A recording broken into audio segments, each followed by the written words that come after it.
Bismillahirrahmanirrahim. Assalamualaikum warahmatullahi wabarakatuh.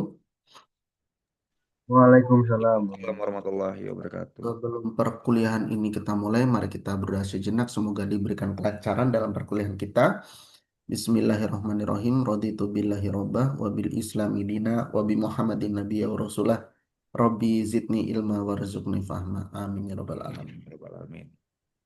Ehm, para mahasiswa semua, insya Allah hari ini mungkin Pak Han akan gabung, tapi sedikit terlambat. Kita akan coba mengkaji tentang batasan ilmu serta pengetahuan gitu. Nanti kita coba bedakan antara eh, seberapa jauh sebenarnya akal bisa kita gunakan dalam proses menafsir gitu. Kira-kira kalau di sini semua punya otak ya? punya Pak, punya Pak. Punya, Ah, punya. Aman. Punya Pak, punya. Belum pernah tapi kalau meriksa akal sih, Pak. ada nggak? Akal. Ya, Allah ada. Harus pikiran pikiran ada. apa bedanya otak akal sama pikiran coba? Pikiran berjalan Pak, Pikiran apa? Di pikiran berjalan Pak. pikiran berjalan.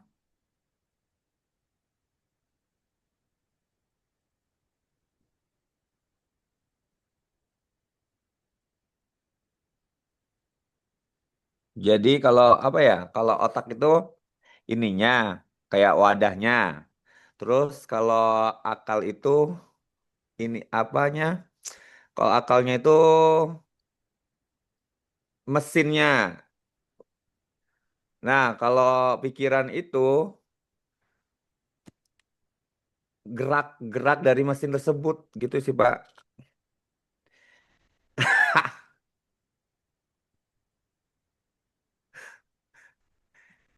Iya enggak sih? Nggak kedengeran pas suaranya. Kalau nalar apa? Nalar. Nalar. Nalar tuh bagaimana kita mampu berpikir, tapi lebih ke bukan mampu berpikir yang biasa, tapi lebih ke kayak, oh kita bisa membayangkan. Gitu. Hmm. Itu kata Mas Theo ya. Kalau kata Mas Ardian, kalau otak udah jelas ya, tempat wadahnya itu ya, yang bisa digulai juga namanya otak ya. Betul. Nah, tapi eh, lebih dari otak, itu ada yang namanya akal, Hmm. ada yang namanya pikiran atau prosesnya namanya berpikir, ada yang namanya nalar. Nah, sekarang beda tiga itu apa? Nalar ya. Pandangan Mas Dio sama Mas Ardi gimana coba terkait dengan akal, pikiran, nalar.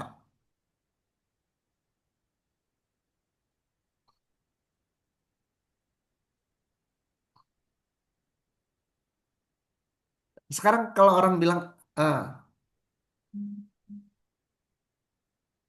sering ya kalau kita dengar orang kadang udah emosi banget, pikiranmu kemana sih gitu ya? Mm-mm. Atau garapan nggak nalar banget gitu. Nah, sekarang posisinya gimana itu bedanya nalar sama pikiran? Kalau deskripsi nalar coba Pak ya. Ya, Kalau untuk nalar sendiri itu pikiran logis yang dimana menyimpulkan sesuai dengan bukti dan fakta. mm-mm, Kalau untuk nalar sendiri. mm-mm. Nah kalau untuk pikiran, pikiran itu konsep abstrak yang di yang dijalankan otak. Mungkin itu Pak. Kalau akal, aduh, sulit Pak akal Pak. Sebenarnya analogi dari Mas Tio tadi itu udah untuk membayangkan udah jauh lebih konkret ya. Otak itu wadahnya, lalu akal tadi dianalogikan Mesinnya. sebagai apa prosesnya, ya kan? Nanti mikir itu bagaimana menggunakan alat itu, ya, menggunakan alat itu untuk bisa berproses. Itu namanya berpikir. Nanti nalar kayak tadi.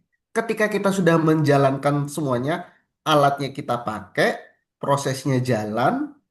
Nah, nanti nalar ini yang mempertimbangkan apakah kita akan terus jalan dengan alat ini atau enggak. Tadi Mas Ardi sudah bilang ya, em, menghasilkan pemikiran logis gitu ya, Mas Ardi ya. Jadi proses baik, buruk, benar, salah itu prosesnya ada di nalar nantinya.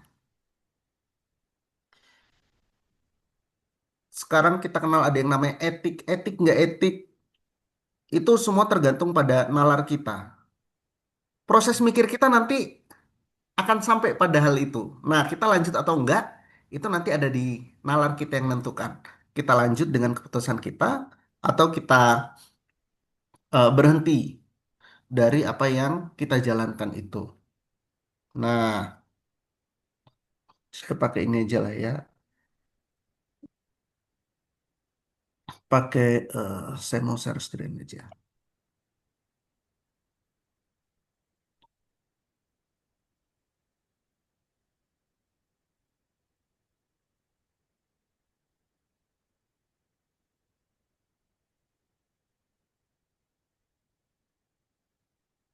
Hmm,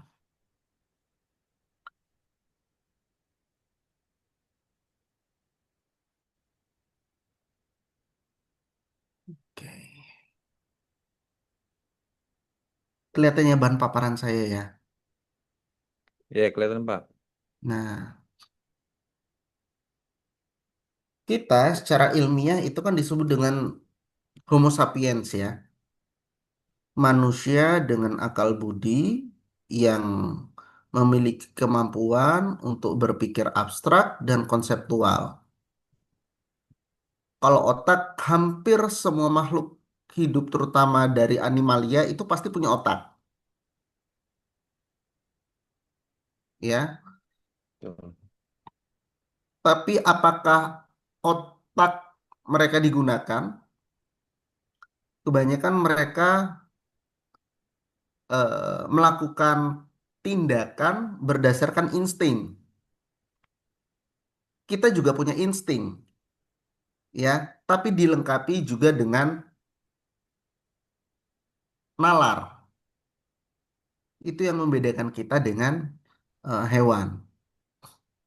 Jadi kalau kita cuman sekedar eh, punya otak, tapi kita tidak mendayagunakan secara optimal otak kita, kemampuan akal kita, daya berpikir kita, hingga nalar kita, maka kita nggak ada bedanya dengan eh, animalia yang lain, gitu.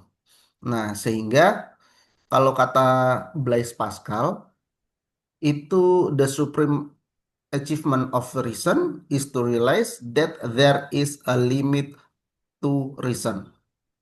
Jadi puncak dari suatu akal dan budi adalah kita tahu bahwa akal kita itu punya batasan.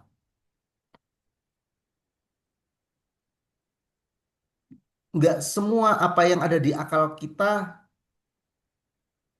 itu masuk akal. Nah, kita kadang bilang, ini kok nggak masuk akal, tapi itu kejadian. Berarti puncak pemikiran kita bahwa sesuatu hal itu yang kita pikirkan ternyata ada sesuatu yang melebihi akal pikiran kita.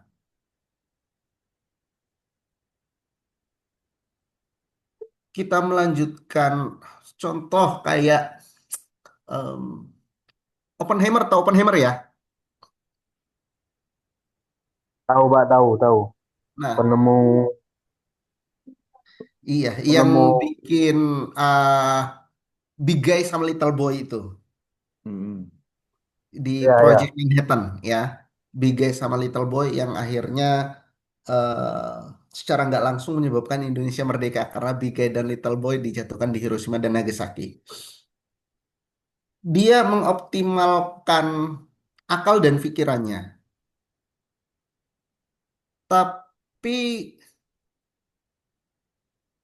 konsekuensi baik buruknya tidak dia pertimbangkan.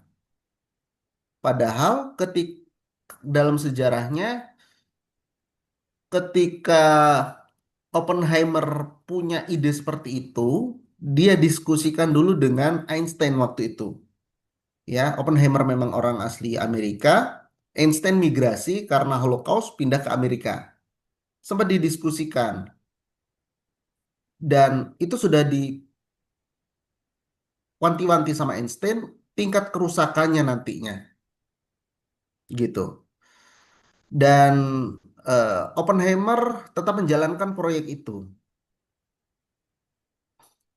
karena ada yang bilang ilmu itu bebas nilai. Tapi apakah benar ilmu itu bebas nilai? Ya, nilai itu kan nanti ada baik buruk ya. Apakah produk dari pengetahuan itu sifatnya baik atau buruk? Nah, dia cuman penasaran dan terus menggali informasi serta mengembangkan hasrat atau naluri dari dirinya tentang pengetahuan eh, tentang reaksi atom, reaksi fisi, ya. Kalau dari eh, partikel paling sederhana jadi kompleks, kayak apa yang terjadi di matahari itu kan reaksi fusi namanya. Sedangkan yang dilakukan Oppenheimer dari yang kompleks dia coba sederhanakan jadi bom atom. Nah, itu kan namanya reaksi fisi. Dari upaya yang dia lakukan, akal pikiran bekerja secara optimal. Namun baik buruk setelah ada pertimbangan dia tetap jalankan. Mungkin itu secara nggak langsung baik untuk kita, tapi buat warga Jepang bahkan sampai sekarang nuklir dan reaksi fisi itu jadi tantangan sendiri yang nggak selesai-selesai. Sehingga sebenarnya kita tahu apa yang namanya batas akal. Akal itu adalah budaknya perasaan. Dan akal itu bukan satu-satunya alat untuk mengetahui realitas. Akal itu sifatnya matematis dan terbatas. Akal itu sifatnya teknis dan tidak sampai pada hakikat. Akal itu butuh data kuantitatif. Itu batasan-batasan akal. Proses benar salah itu ada di akal. Proses baik dan buruk nanti setelah kita ngomongin ningkat ke nalar. Ada akal, ada budi, interaksi, itu prosesnya ada di nalar. Dan pada diri manusia melekat keausan intelektual yang berubah menjadi pertanyaan-pertanyaan. Bertanya adalah buah dari berpikir, dan berpikir diwujudkan dalam bentuk pertanyaan. Hal ini juga yang kemudian oleh kita sebagai umat manusia terus dikembangkan. Lalu dalam menjalankan prosesnya itu kan ada yang namanya hukum, ya. Di Islam juga ada yang namanya hukum. Proses mengambil hukum atau asal-usul ketemunya hukum ada ilmunya itu usul fikih. Nanti hasilnya adalah fikih-fikih gitu ya. Nah, dalam menghukumi suatu hal, Muhammadiyah mengklasifikasikan menjadi tiga umumnya. Cara mengambil keputusan untuk menghukumi sesuatu. Yang pertama bayani, kedua burhani, yang ketiga irfani. Kalau kita ngomong soal proses pengambilan hukum secara bayani, itu kita langsung merujuk kepada eh, Kitabullah was Sunnatur Rasul as-Sahihah al-Maqbulah ya. Kita ngambil dari dua itu.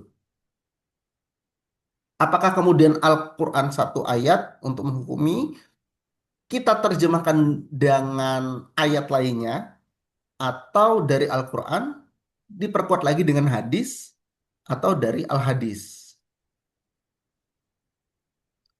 Kayak kita em, ada fatwa haram rokok, contohnya ya. Kalau kita lihat di Al-Quran dan Al-Hadis itu nggak ada narasi tentang rokok, iya kan? Ya. Iya. Tapi kita gunakan bukan bayani lagi, tapi itu ke burhani. Jangan kita menuju kerusakan, tapi kita coba di burhaninya ternyata apa kandungan yang ada di rokok itu yang bisa merusak kita, gitu. Sesuatu yang berlebihan juga jadi hal yang harus kita hindari sebenarnya. Kayak gula, kalau sedikit itu oke, tapi kalau berlebihan juga jadi masalah, ya kan? Nah, proses pengambilan atau berfatwa dari Majelis Tarjih dan Tajdid Muhammadiyah itu mengkombinasikan bayani dan burhani.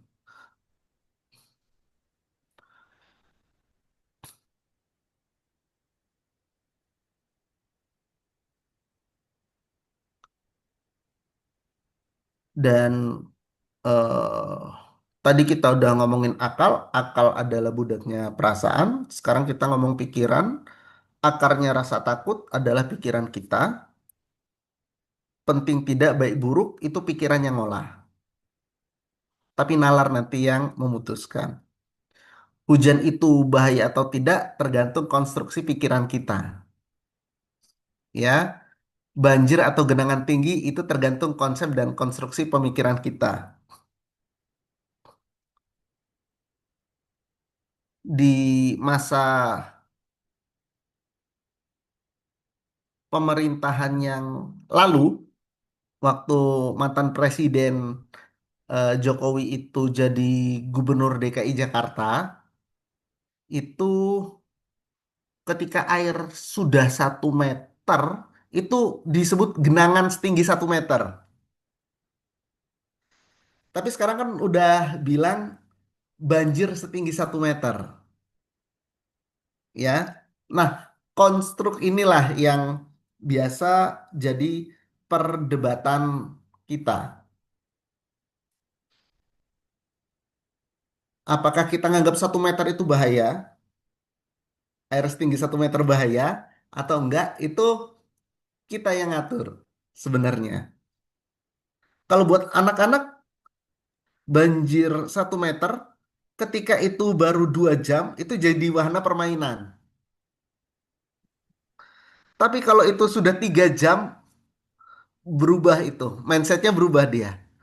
Waduh, ini udah makin lama, saya mau nanti istirahatnya di mana, mandinya di mana, bersih-bersihnya di mana, gitu ya. Nah, rasa takut itu kadang datang dari pikiran kita.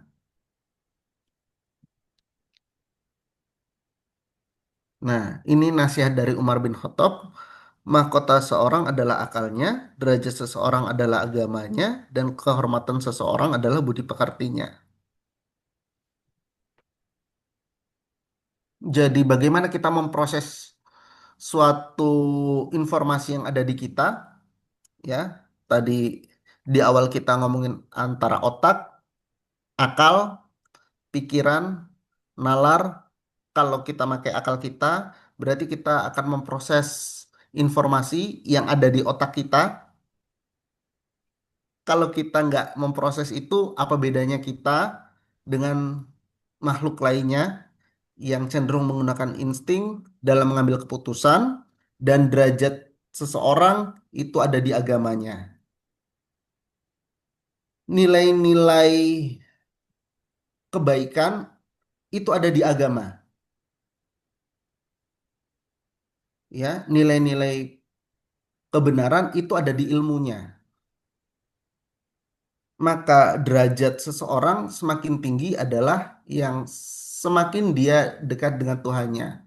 Kalau kita Muslim, semakin dekat kita kepada Allah, maka derajat kita akan semakin tinggi. Bukan karena pangkat kita, bukan karena eh, harta kita, tapi seberapa mampu kita menjalankan perintah dan menjauhi larangannya, maka derajat kita akan semakin tinggi. Dan kehormatan seseorang adalah budi pekertinya.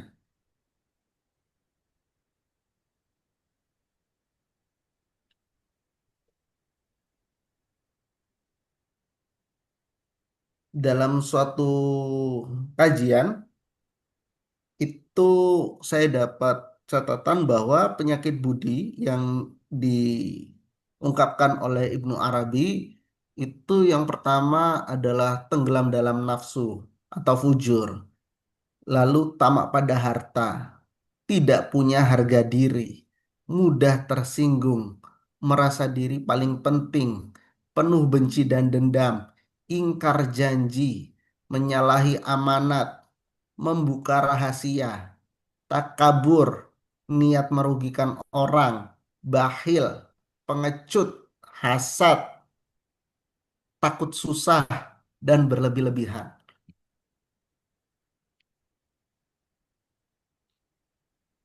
Kebetulan visi dari Universitas Muhammadiyah Metro menjadikan sivitas akademikanya adalah sosok yang profetik, profesional, modern, dan mencerahkan. Kalau kita profetik, insya Allah nggak akan ada orang yang khianat. Karena amanah itu sangat bertolak belakang dengan khianat. Gitu ya. Kalau kita eh, menyampaikan dalam hal ini tablik, maka nggak akan ada sesuatu yang bermanfaat yang kita pendam untuk diri kita sendiri. Kalau kita bijak, cerdas, sidik, maka kita akan memanfaatkannya untuk hal yang bisa mendatangkan manfaat lebih banyak bagi umat. Gitu ya. Begitu pula fatona. Kalau sidik kita bisa benar dan membenarkan, maka fatonah kita menggunakan kecerdasan kita untuk sebaik-baiknya kemaslahatan umat gitu. Mudah-mudahan dari kita di sini nggak ada yang punya penyakit budi ya. Apakah itu merasa diri paling penting ya, itu sudah di atas narsis itu kalau merasa diri paling penting. Kadang narsis itu dia cinta pada diri dia sendiri gitu. Tapi kalau udah sampai merasa diri paling penting, waduh, yang lain nanti dianggap sepele nantinya. Tuh.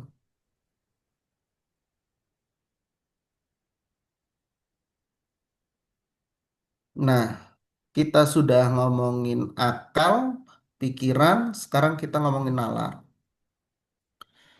Nalar itu dibatasi oleh apa yang kita dan lingkungan kita buat.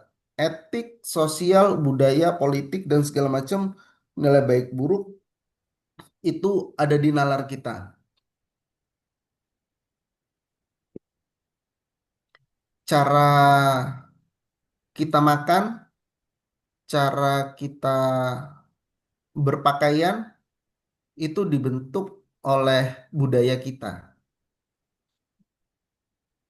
Tapi untuk kasus di em, Indonesia itu jauh lebih beragam, ya. Budaya dan agama kalau di Indonesia itu sudah mulai berakulturasi, ya, mulai gabung gitu. Maka varian pakaian di Indonesia jauh lebih beragam daripada yang ada di contohnya di negara Arab. Banyak banget orang pakai gamis di sana. Kalau di sini kita lihat orang pakai gamis, orang pakai batik, orang pakai kemeja setelan jas, orang pakai kaos oblong, orang jalan-jalan pakai kaos bola.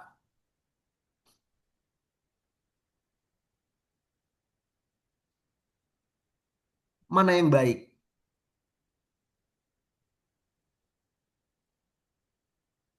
Itu nalar kita yang nilai gitu ya.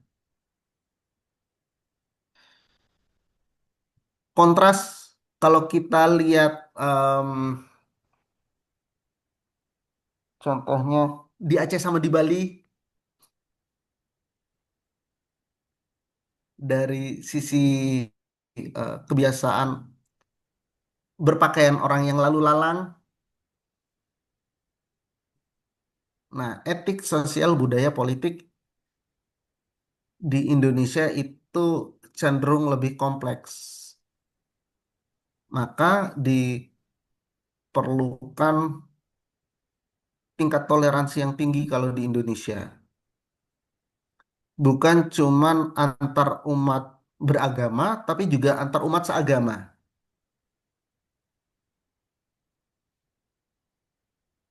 Mana yang baik? Kita contohnya dalam penentuan satu Syawal, kita ngikutin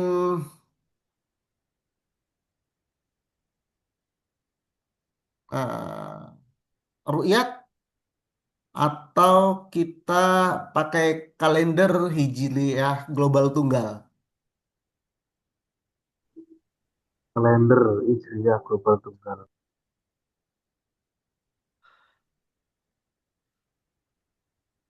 Menurut kita yang sudah eh, terikat di Muhammadiyah, karena putusan tarjih sudah dikaji dengan berbagai macam perspektif, baik secara baini maupun burhani, kita pakai kalender Hijriyah global tunggal. Tapi untuk teman-teman yang lain, bahkan masih ada yang pakai kalender ala Arapegon. Tahu ya, orang-orang aboge itu ya. Kadang di Indonesia kan lebarannya bisa sampai 4 hari.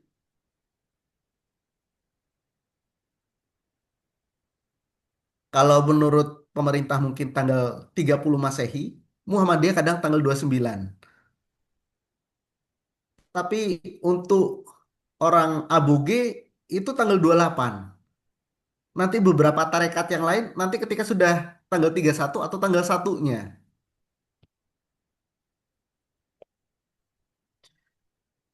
Terus apa yang harus kita lakukan dengan perbedaan itu? Apakah kita harus saling membubarkan kajian, sholat idnya kita ganggu? Kan nggak juga. Ya.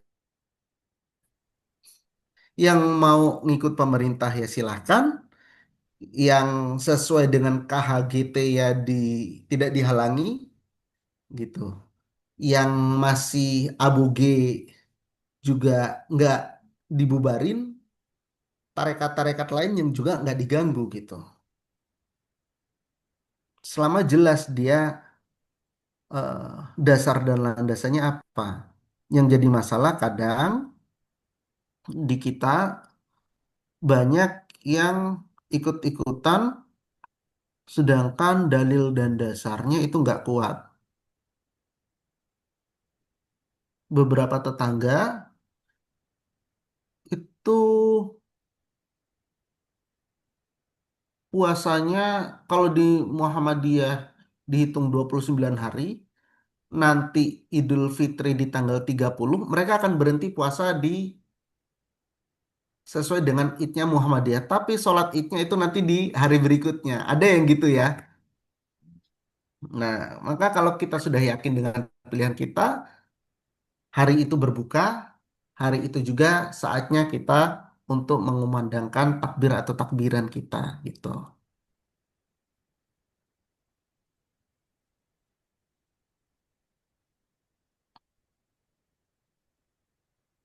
Nah, kata Aristoteles, manusia dipandang sebagai animal rationale. Artinya manusia dapat menata dan mampu mengatur perilaku dengan menggunakan akal waras dan kehendak bebas.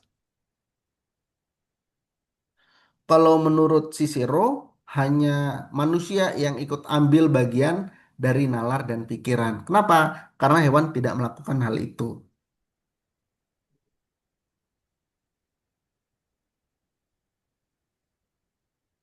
Dan kenapa kita perlu berpikir? Nah, ini dia. Ada theological ethics, ada deontological ethics, ada virtue ethics. Dalam proses nanti kita mandang ke depan, pada theological ethics, apa buah atau target yang harus aku wujudkan atau aku usahakan? Ningkat lagi, kalau deontological ethics, apa kewajibanku dalam situasi ini? Nanti kalau virtue ethics, apa karakter yang harus aku kembangkan? Aku harus menjadi seperti apa?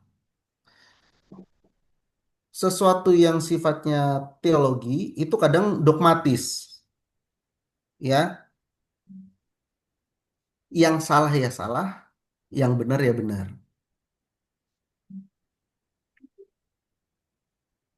Tapi ketika kita kaji lagi, kita akan menemukan alasan ilmiah kenapa itu salah, kenapa itu benar.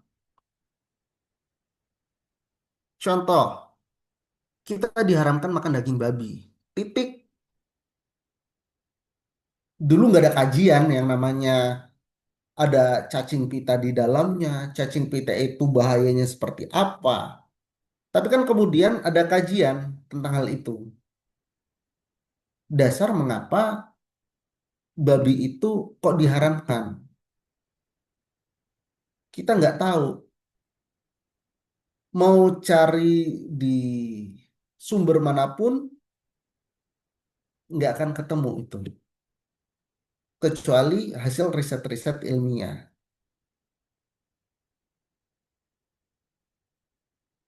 Kita dapat tuntunan sholat dari Nabi. Sholatlah sebagaimana sholatku, kata Nabi ya. Takbiratul ikhram, tangannya seperti apa, sedekapnya di mana, ruku seperti apa, duduk di antara dua sujud seperti apa, tahiyat awal seperti apa, tahiyat akhir seperti apa. Kita ngikutin itu alurnya. Tapi kan setelah dikaji ternyata ada manfaat kesehatannya.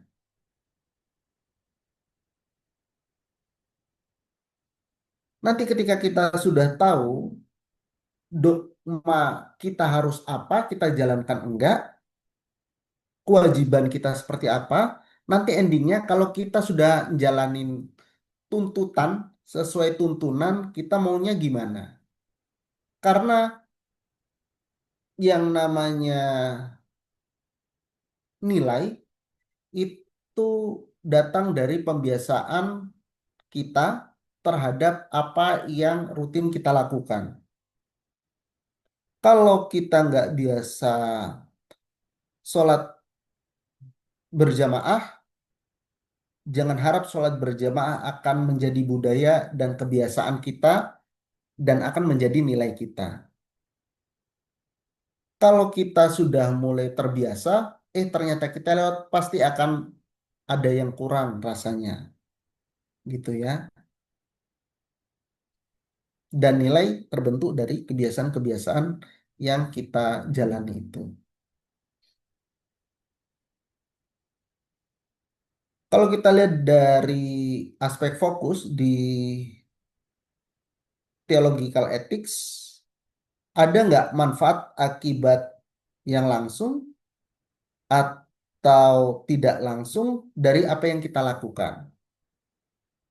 Nanti kalau kita ngomong deontological ethics-nya, kita punya kewajiban-kewajiban moral. Virtue ethics-nya karakter yang dikembangkan. Ketika kita setiap hari menyiapkan 2.000, kita punya celengan di rumah kita. Tiap hari kita isi, ya. Ketika kita nggak ngisi celengan itu, pasti akan coba kita gantikan. Wah, pagi tadi kayaknya lewat, siang kita isi. Kenapa? Ada yang kurang di diri kita. Ada yang bilang kayak sedekah harian, walaupun nanti store-nya setelah dijamak ya. Kalau kita ke Lazismu nyetor 2.000 kok kayaknya effortnya tinggi banget gitu. Tapi ketika sudah terkumpul 2.000 kali 360 hari, kan ketemu ya 360 kali 2 ketemu sekitar 720 ribuan kan ya. Agak banyak gitu yang kita serahkan ke Lazismu. Karena Allah dan Rasulnya itu senang sesuatu yang konsisten, walaupun itu kecil. Daripada banyak,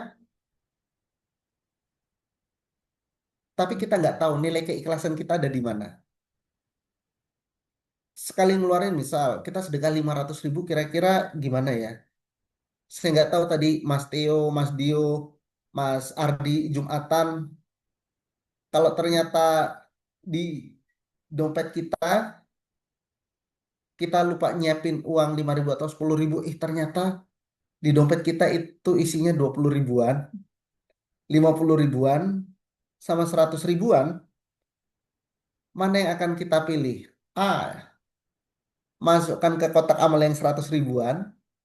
B, masukkan ke kotak amal yang 50 ribuan. C, masukkan ke kotak amal yang 20 ribuan. D, biarkan kotak amal itu berlalu begitu saja. D, Pak. A, D mas ya. D, Pak. Relate-nya seperti itu.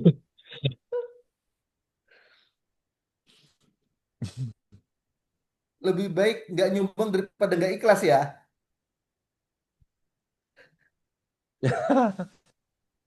Ya, mayoritas seperti itu, Pak. Iya, Siapapun orangnya. iya, Hmm. iya.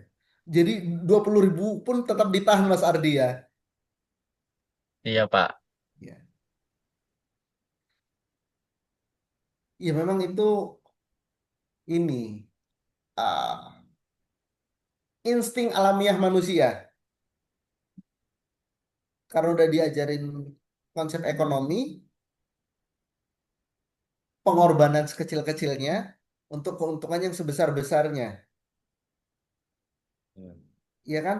Masalahnya kotak itu kan investasi. Kalau kita nggak investasi sama sekali, gimana kita mengambil untungnya kan gitu. Nah, Nah, kadang kita fokus kalau dari tadi kita bahas theological ethics, ada manfaat langsung tidak langsung, wah sudahlah, kita lewatin nih berarti karena manfaatnya juga nggak akan langsung terasa gitu. Tapi kalau kita ngomong tadi yang 2.000-an, mungkin itu akan jauh lebih lebih ngena tiap pagi 2.000 gitu. Atau di mau di kantor, mau di rumah, selalu siapkan kenceleng untuk kita menyedekahkan 2.000 atau 1.000. Tapi kalau udah 2.000-an kan ikhlas Mas Ardi ya.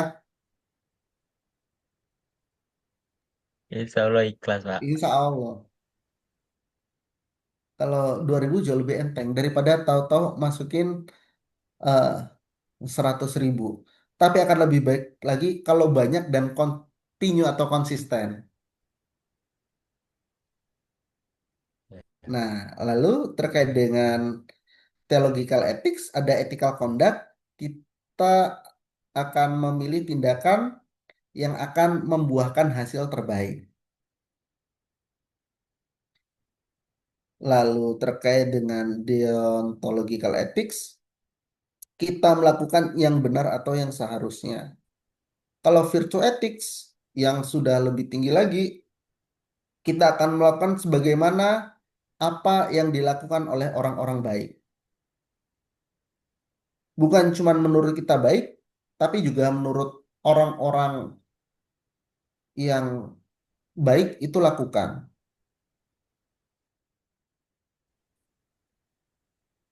Ya, lalu dari sisi motivasi, upayanya kalau theological ethics itu untuk mewujudkan hasil terbaik, kalau deontological ethics itu pemenuhan kewajiban atau tuntutan moral, lalu virtue ethics itu pengembangan diri dan juga karakter.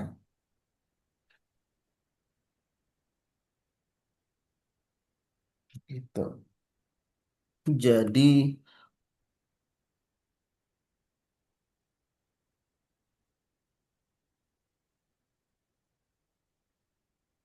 kalau kita tadi coba diskusi, ternyata akal dan pikiran kita pasti punya batasan. Apakah yang sudah ada di Al-Quran atau di hadis itu kadang nggak sesuai dengan akal pikiran kita. Kenapa? Karena mungkin pengetahuan kita atau pengetahuan yang ada saat ini itu belum menjangkaunya. Itu nggak mutlak salah. Itu pasti benar. Cuman kita belum tahu letak letak sisi ilmiahnya gimana, ya. Pagi tadi Pak Han dalam kajian pedoman hidup Islami warga Muhammadiyah menjelang akhir itu menyampaikan bahwa ada kaidah-kaidah yang penting baik itu dalam beribadah atau bermuamalah. Dalam hal ibadah kita dilarang melakukan apapun kecuali yang sudah diperintahkan. Tapi kalau di muamalah kita bebas melakukan apapun kecuali yang dilarang. Gitu. Di Muhammadiyah kadang em, ada orang plesetkan apa-apa bid'ah gitu ya. Nah, sebenarnya apa sih yang dimaksud dengan mengada-ada? Apakah yang dimaksud mengada-ada itu dari sisi ibadah atau dari sisi muamalah? Kalau dari sisi ibadah jelas, apa yang tidak dituntunkan, apa yang tidak diajarkan, tidak seharusnya kita lakukan. Kalau itu merupakan hal yang ibadah. Tapi kalau dari sisi muamalah itu adalah bentuk eksplor kita. Apa yang nggak ada di zaman Rasul bisa jadi apa ada di zaman kita. Nggak mungkin dari metro dari Lampung ke Saudi naik haji, kita jalan kaki atau naik kuda atau naik onta. Sementara sekarang sudah ada pesawat. Gitu. Ya, mungkin itu sedikit dari saya. Mungkin dari Pahan terkait dengan eh, batasan ilmu pengetahuan serta kemampuan kita mengkritisi antara ilmu dan agama bisa ditambahkan Pak Han.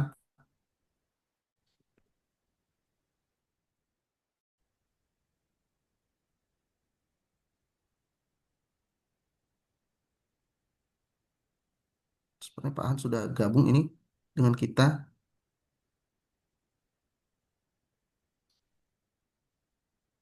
Ah, oh, Pak Han sedang perjalanan. Oke.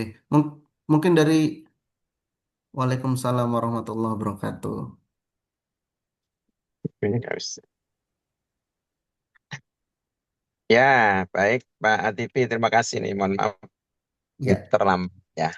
ya, Jadi sedikit saya menambahkan tadi sudah ikuti bagian akhir dari yang disampaikan oleh Pak Atibi bahwa dalam urusan ibadah itu ada kaidah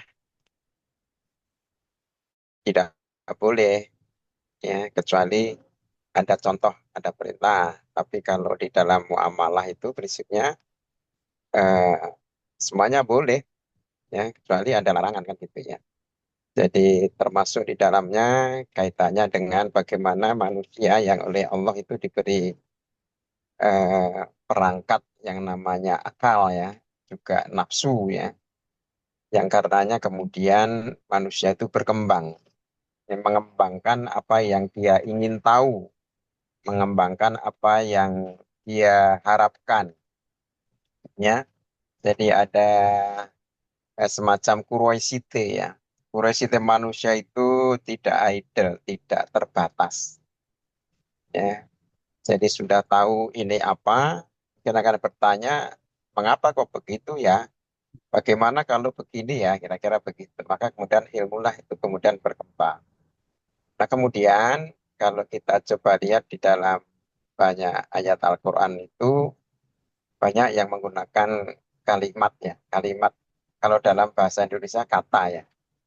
Afala tatafakarun, afala takilun, ya, afala tubsirun. Ya ini banyak yang menjelaskan itu sinyal bahwa kita itu diperintahkan untuk ya mencermati apa yang ada di alam raya ini ya. Sehingga menghasilkan sesuatu yang banyak manfaatnya bagi manusia ya.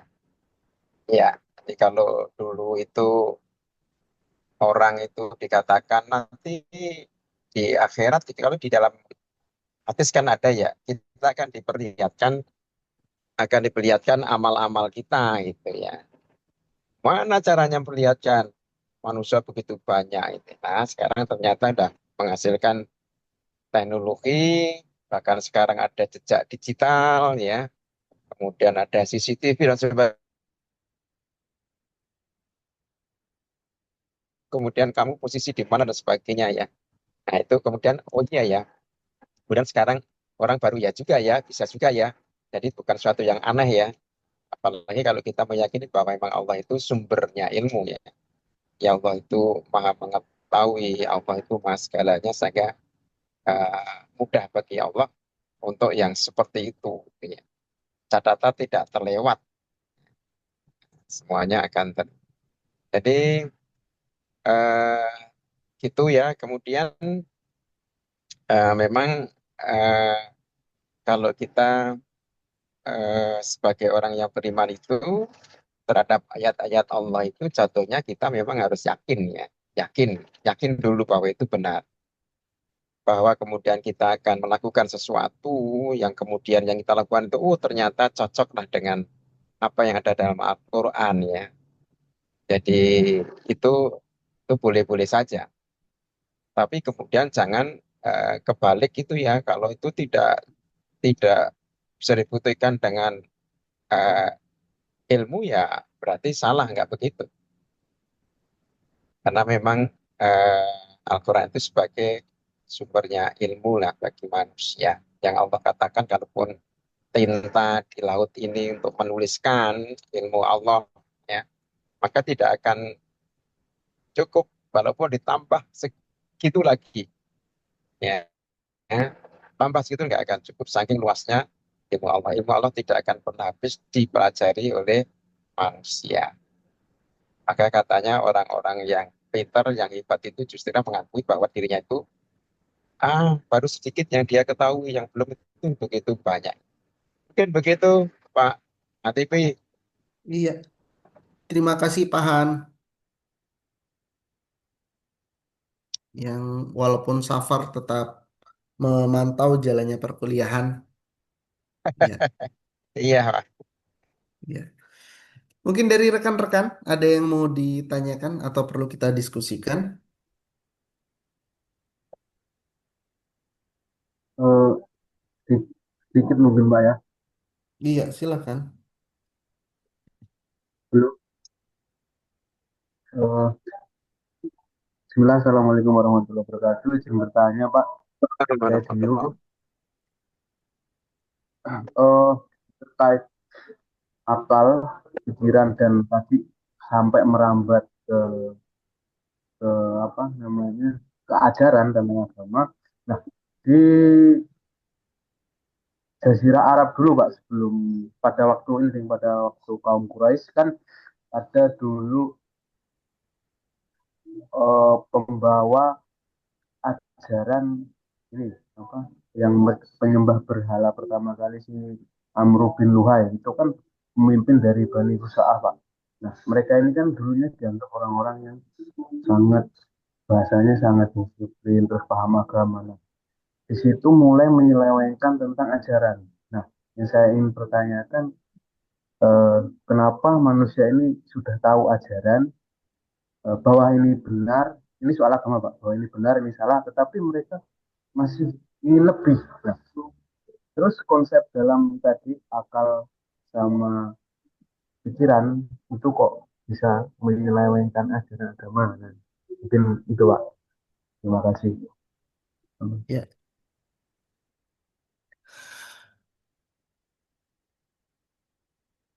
sebenarnya itu tadi, kalau akal dan pikiran kadang menyebabkan kita justru em, berpaling dari yang seharusnya. Sebenarnya bukan cuman di masanya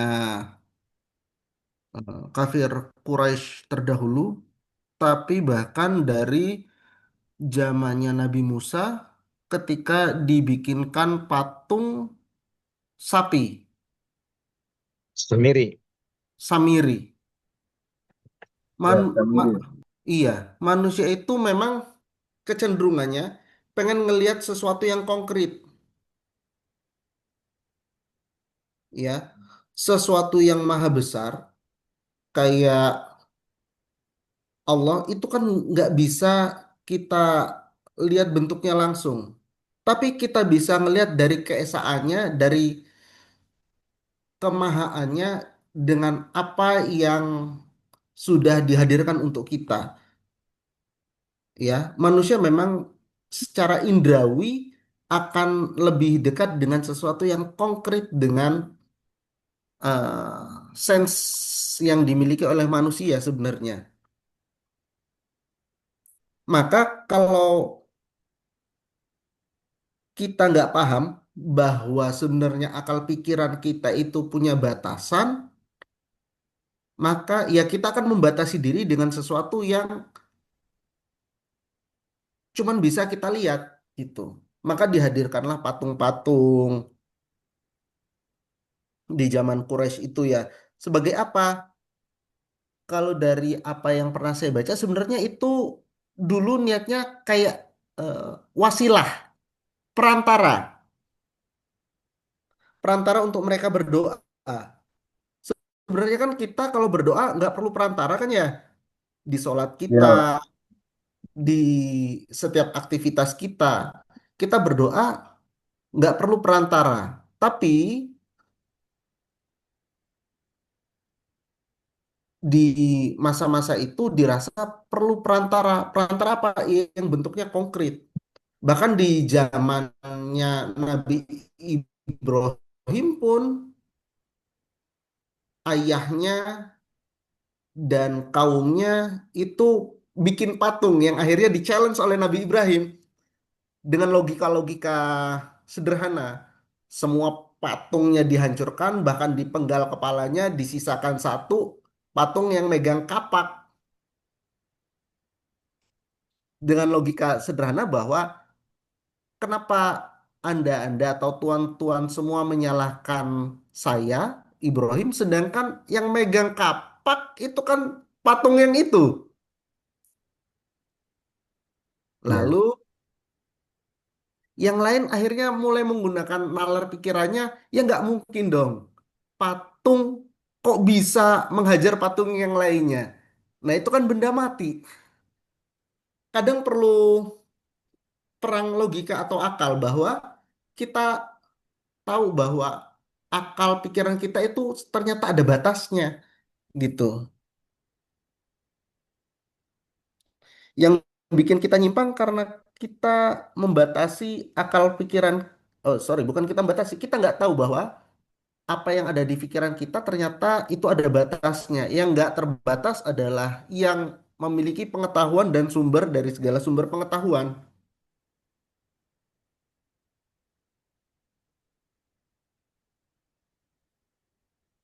Gitu, Mas Dio. Mungkin Pak Han bisa tambahkan Pak Han. Ya, kembali ya, karena kita ini sudah orang yang beragama, sehingga sering kita memang menisbatkan kepada firman Allah. Allah memang banyak memberikan motivasi, ya, memberikan semacam peningkatan supaya kita menggunakan akal kita, takinun ya, untuk berpikir, untuk bertafakur dan sebagainya. Tapi pada akhirnya memang juga eh, ada firman Allah yang mengatakan bahwa utitum minal ilmi ila kolila ya. Loh Allah itu berikan ilmu Anda itu kecuali sedikit saja kok gitu ya. Sedikit. Nah, sedikit dibandingkan dengan ilmu Allah. Sekalipun kita mengatakan bahwa orang itu ilmunya banyak, iya, ya. Tapi banyaknya itu sedikit lah. Allah mengatakan menyampaikan bahwa manusia itu diberi ilmu memang ila qalila. Dari sedikit sehingga banyak hal yang kemudian tidak bisa di tidak bisa ditangkap ya hanya menggunakan akal saja. Ya, tapi itu bisa kemudian diyakini umpamanya keberadaan Tuhan itu dengan keyakinan tadi, dengan melihat bukti-bukti dan sebagainya itu ya.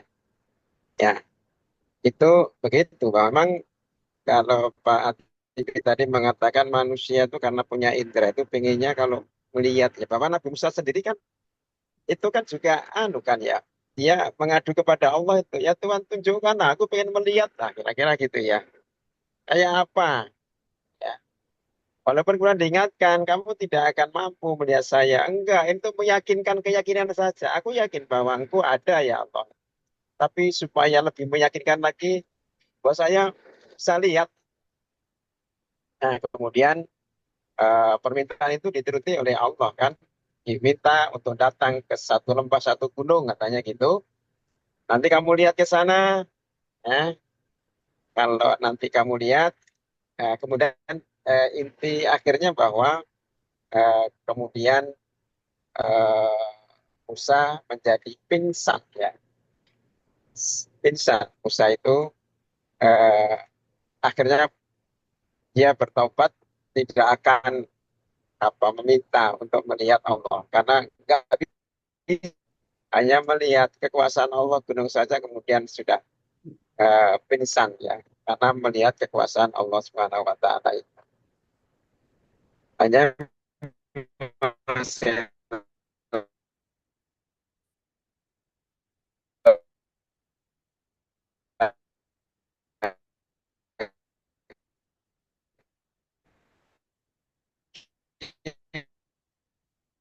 bahwa akal kita ya kalau begitu orang-orang yang pintar ya kita sebut orang-orang barat lah. Pada akhirnya dia mentok, mentok sehingga dia meyakini ini tidak mungkin terjadi, tidak mungkin ada kecuali ada yang mengaturnya. Ya, kira-kira gitu ya. Nah, dia kemudian mengakui akarnya adanya Tuhan dan ternyata kemudian dia menemukan bahwa apa yang dia pelajari itu ada di dalam Al-Quran, meyakinkan bahwa oh kalau begitu memang Al-Quran itu benar, kira-kira gitu. Kemudian dia meyakinkan Allah akhirnya menjadi pemeluk agama Islam. Ya, sekalipun juga ada ya oleh para orang yang kemudian belajar tapi malah murtad dari Islam ya. Nah, kita ngomong itu ya ilmunya nggak benar kira-kira gitu. Ilmunya nggak benar. Ya, saya kira itu Pak Arif. Ya. Jadi gitu ya, Mas Dio ya. Ya, Pak. Tantangan kita memang Ya, eh, memaknai akal kita supaya bisa sampai pada nalar yang bisa kemudian eh, menjustifikasi apa yang kita lakukan itu baik atau buruk gitu. Ada lagi? atau cukup? Oke. Em, Kalau cukup, kuliah hari ini, jadi sebenarnya insya Allah agama Islam yang diwahyukan kepada Nabi Muhammad SAW itu tidak akan bertentangan dengan fitrah manusia dan juga akal kita Ya, gitu ya. Cuman masalahnya akal kita kadang yang belum sampai gitu. Kalau di eh, surat At-Takwir itu ada di ayat pertama Allah berfirman, Bismillahirrahmanirrahim, Idza samsu kuwirat, itu apabila matahari digulung. Oh, zaman segitu gimana coba bayangin matahari itu digulung itu gimana coba? Pakai karpet gitu matahari digulung gitu ya. Tapi kan kalau dari eh, yang belajar fisika dan astronomi ada hipotesis terkait dengan bagaimana akhir dari tata surya kita, akhir dari alam semesta kita gitu ya. Jadi jangan ragu tentang eh, wahyu yang sudah diturunkan kepada Nabiullah Muhammad SAW. Kalau ternyata itu belum sesuai dengan akal kita, itu karena keterbatasan akal kita. Insya Allah seperti itu. ya. Iya. Mungkin gitu Pak Hanya perkuliahan hari ini Oke, ya. oke, terima kasih. Jadi Iya, berapa nih terima kasih. pesertanya? Tiga orang ya? Ini Oh, empat Pak. sekarang Pak, Wah, tambah Mas Ardian Pak. Alhamdulillah. Alhamdulillah. Di biologi Iya, juga ada tambah satu ya. Moga-moga masih ada beberapa saat ini ya. iya. Ini Mas Mum apa Makmum Masbuk tapi masih di rakaat pertama nih Insya Allah. Oke, ya. Jadi itu diskusi kita sore hari ini mudah-mudahan mendatangkan keberkahan bagi kita semua. Mari kita akhiri perkuliahan kita dengan doa kifaratul majelis. Subhanakallahumma rabbana wa Allahumma bihamdika wa bihamdika, asyhadu an la asyhadu an la ilaha illa ilaha anta, astaghfiruka astaghfiruka wa wa atubu ilaih. atubu Terima ilaik. kasih atas diskusi Oke. mencerahkannya Bapak Ibu semua. Terima kasih. Wassalamualaikum warahmatullahi wabarakatuh. Assalamualaikum Wah. warahmatullahi wabarakatuh. Barokah.